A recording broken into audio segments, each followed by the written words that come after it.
Hello, it's Emily. Welcome back to my channel. I'm so glad you're tuning in today because we've got a really special video. This is my Christmas book haul. I'm so pumped to share all the books that I got with you guys for Christmas. They mean a lot to me. These are some of my favorite books of all time, and I finally have physical copies of them, and that's just so special to me. So yeah, I also want to throw out there that, like, a little disclaimer, I'm grateful as fuck to have the privilege and opportunity to like have all these things and have all these nice things. If I didn't have such a great support system of friends and family members around me and my wonderful partner who literally bought me all of these, I don't even know like what I would do. I'm so grateful to them. So I just wanted to throw that out there that I'm super grateful. I'm super nosy and I love it when people share what they got for Christmas. Yeah, I got a lot of books here, so I'm just gonna like I'm gonna jump right into it if you don't mind. The first book that I want to talk about today is Great Goddesses by Nikita Gill. This is marketed as a poetry collection, but it's really less of a poetry collection and more of like feminist retellings of some of the Greek deities, especially the female deities throughout Greek mythology, and even some of the mortals through Greek mythology. And it really expands on some of their experiences. While the poets were focusing on the men of the myths, this book really focuses on the women of the myths. But like it really expands on, just things, women who like kind of got, just mentioned in the myths, but they never really got a chance to be in the spotlight. So that's what this book is about, and there's so much to take away. I mean, there's themes there. They talk about grief, motherhood, femininity, power. This is just a really good book, and I would recommend this to anybody. I've already read it since Christmas, and it's like December 28th, but it's really good. It's so worth the read. The next book I want to talk about is so special because I got the first book last year for Christmas and I read it within like a week, and then now I've got the second book and I'm so excited. This is Starsight by Brandon Sanderson. I'm so excited to read this book. Oh my god. The first book is about this girl named Spencer, and she lives in this colony on this planet, and they are kind of stranded on this planet. I think they're trying to get off. I can't really remember. But they can't get off because it's surrounded by this like alien force of aliens, and they're called the Krell, and the Krell are like, they kill anybody who tries to leave the planet, and they don't really know why. They don't really have any communication with each other, the Krell and the humans. Spencer has this dream of being a pilot, but her father was branded a traitor when he turned he turned his back on his group and they shot him down, and the worst thing to be in this society is a traitor. And so she's kind of branded as a daughter of a traitor, which is just as bad. And so she's just really dedicated to becoming a pilot. And this book follows the events after that. And so I can't really say anything about this, but because I don't want to spoil anybody. But this is the sequel, and the way the last book left off, there's so many questions that I have that need to be answered, and I cannot wait for this book to hopefully answer those questions. So yeah, I'm super excited to read this. Now we have a very, very special book to talk about. I'm so excited to be holding this in my hand. Circe by Madeline Miller. Can you tell that I really love Greek mythology? Because I do. I really love Greek mythology so much. This book is about Circe. This book kind of chronicles her entire life from birth until, not death because she's immortal, but like, you get it, birth to like now basically. And you just get to see all of her experiences from childhood and girlhood into becoming a woman, and you get to see her transformation from being a very powerless nymph to becoming a really powerful goddess of witchcraft and magic. Yeah, this book is so good. I love it. I read it first in June, and then I listened to it on audiobook, and it was amazing, and I was like, I have to have a copy of this. And so now I have this beautiful hardcover edition. Like, it's stunning. Look at that map of Ayaya, Okay, next up is the conclusion to a series, one of my favorite series of all time. I'm so excited to read this book, yo. And that is Five Dark Fates by Kendar Blake. Don't mind what happened here. It got ripped in the mail, and I just taped it because I don't give a shit, but like, I give a little bit of a shit, Anyways, this is the conclusion to the Three Dark Crowns series.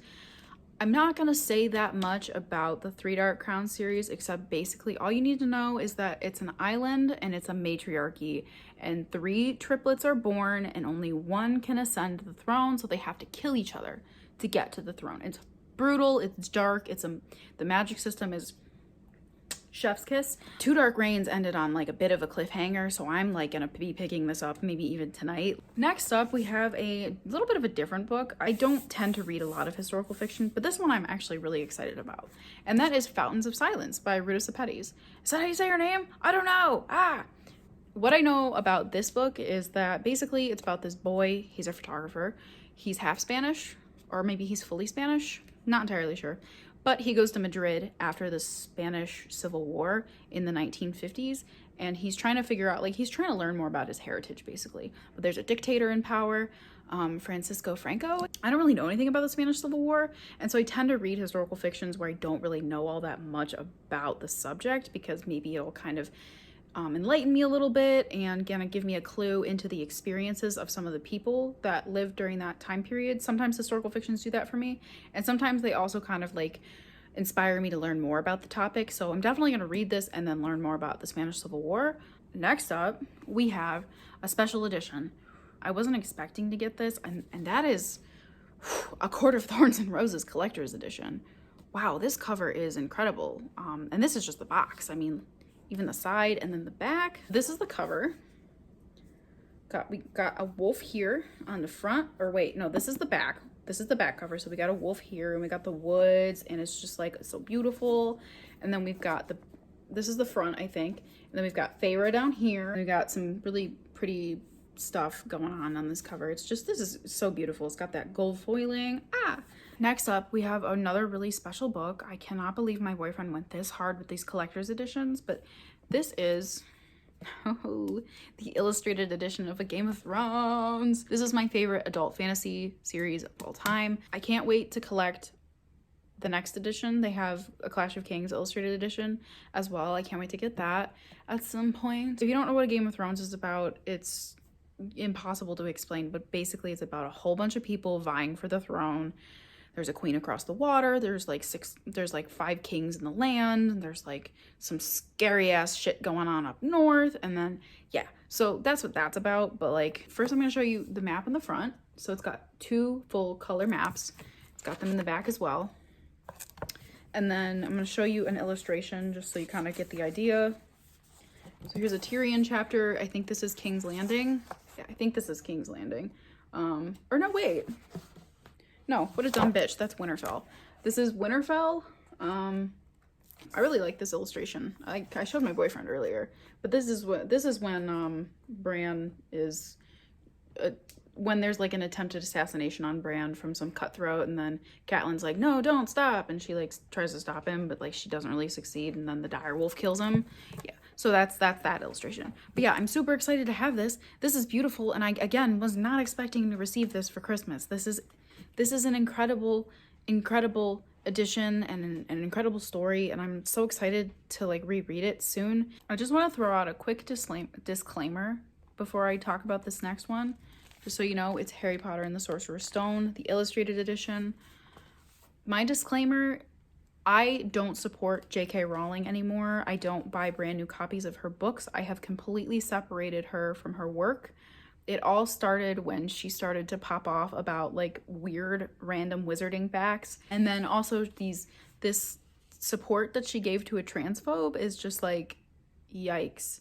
Like, I no longer am supporting her. I only buy used copies of Harry Potter. I always buy them from Goodwills if I can get them. I've started to collect all the UK or US hardcovers from Goodwills around America. I just buy them on Amazon. I just buy used copies. So instead of supporting her, it supports the Goodwills, if that makes sense. So this is a new copy of the illustrated edition. I didn't buy it though, so it's not like I'm supporting her.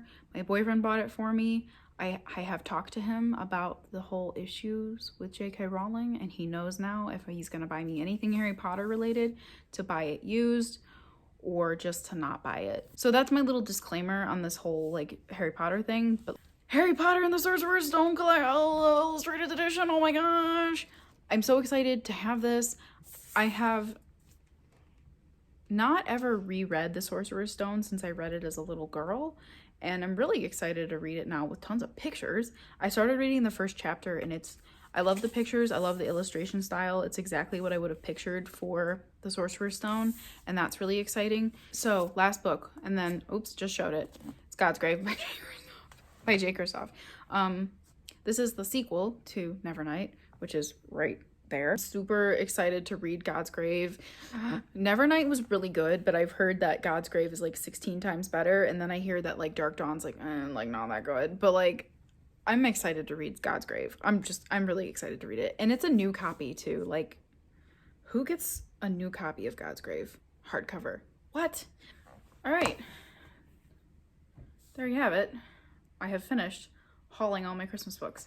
Once again, I just want to say how happy I am to have received all these wonderful books from my boyfriend. I'm so grateful to have a family and a support system and friends and a partner that is just willing to buy me this stuff. I mean, this is great. It's a great day off. This is just so great, and I'm so privileged and lucky to be able to receive stuff like this. But yeah, I just want to throw it out there. I'm really grateful for everything that I have and for all the people that were able to buy me books this year. Thank you so much for tuning in and watching and supporting me. If you like this content, please give it a like, a little thumbs up guy, and then also subscribe, because I want more subscribers. And then also turn on the bell notification to get notifications when I post. Yeah. So yeah, do all those things, and then drop a comment too if you want. Tell me what you got for Christmas. Yeah, okay, that's all I got. Gonna end this video now before I continue talking for another 2 minutes. Goodbye.